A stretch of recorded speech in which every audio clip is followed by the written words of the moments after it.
In order to protect the rights of all of the students attending the Dallas Independent School District for an orderly learning environment in our public schools free of disorder and distraction, we are going to continue to implement the following regulations. Number one, in view of the long-established policy of our Board of Education against unusual attire, armbands of any color, or any other insignia which is disruptive in nature to the educational program, we will continue to prohibit wearing of these armbands and other insignia during the school hours.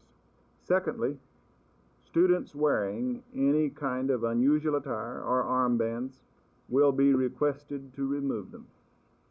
Thirdly, our public schools are not public streets, and the noise and the strife from the clash of contending ideas permitted in the streets will be prohibited from access to the schools.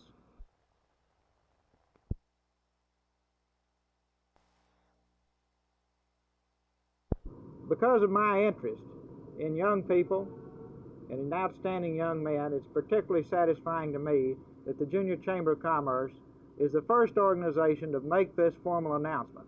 Over the next few days, we'll see many, many more. The Jaycees are an action-oriented organization. They'll get results. They have 6,000 chapters around the country, and as Ed already mentioned, they've contacted these chapters already, and we expect excellent response from them. And when we look back on this whole campaign a few weeks from now, I'm confident that we'll feel that the Jaycees were instrumental in its success, and that after it's over, in fact, we will have heard from the majority of the American people, and we'll know how they stand on this great issue.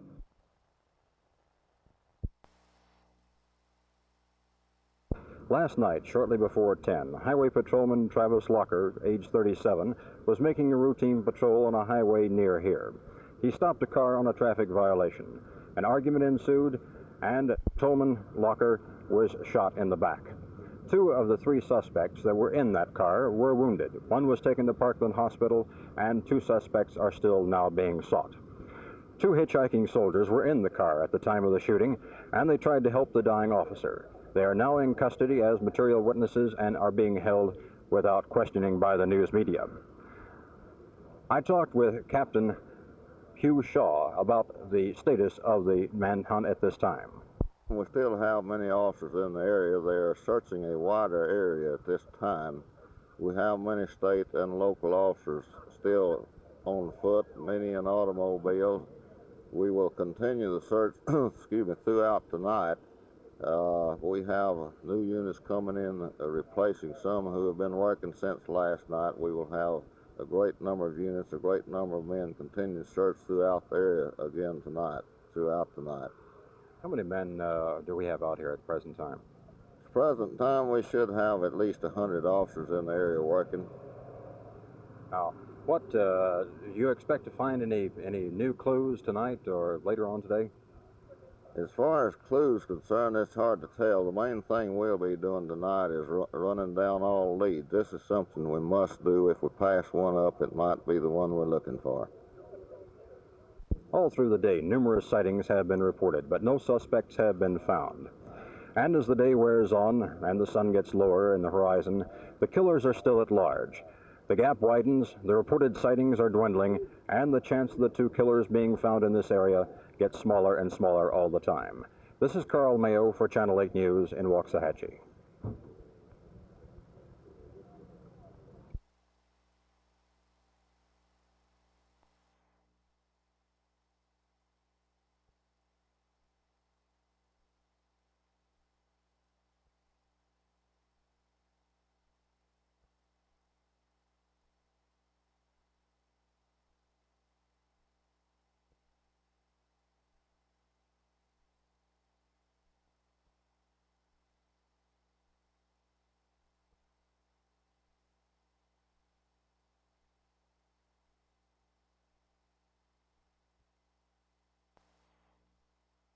Some 70% of Texans live in urban areas: Houston, Dallas, Fort Worth, and San Antonio. But the Texas Municipal League with more than 2,000 city officials meeting here in San Antonio, is concerned also with small towns, towns under 50,000. Fritz Lanham of Governor Smith's Office of Local and State Relations has a plan which he calls Texas Cities Tomorrow, to put into effect a program for expanding smaller towns and bringing them up to a level of the largest cities. He spoke about that plan to city managers meeting this afternoon in San Antonio, and I asked him later why the TCT was formed. One of the major problems is loss of jobs, loss of leaders. The young people are not going back to the small communities. So what we hope to achieve with the Texas Communities Tomorrow program is to create opportunities so that people will have a greater choice as to where they live, whether they want to live in a small community or in a rural area or in an urban area. It would seem that if the TCT is successful, pretty soon all of Texas cities, large and small, are going to be urban areas. Well, if this happens, says Mr. Lanham, they'll just have to find some more small cities to help. This is Phil Reynolds, Channel 8 News at the Texas Municipal League Convention in San Antonio.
In what could be described as a surprise move this morning, the Tarrant County Commissioners have named a new county medical examiner.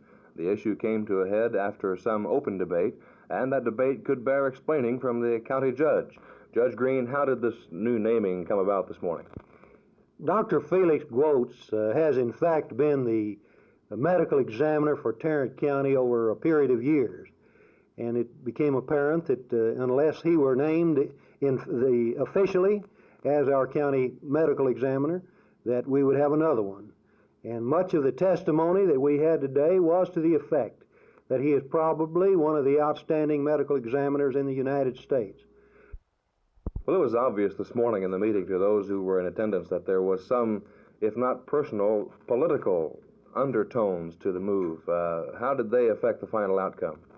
Well, I don't know whether there were any political overtones or not. I suppose that practically everything that a political body does has political overtones. Anytime that someone gets a job that someone else has, or two people are interested, perhaps there's some politics involved.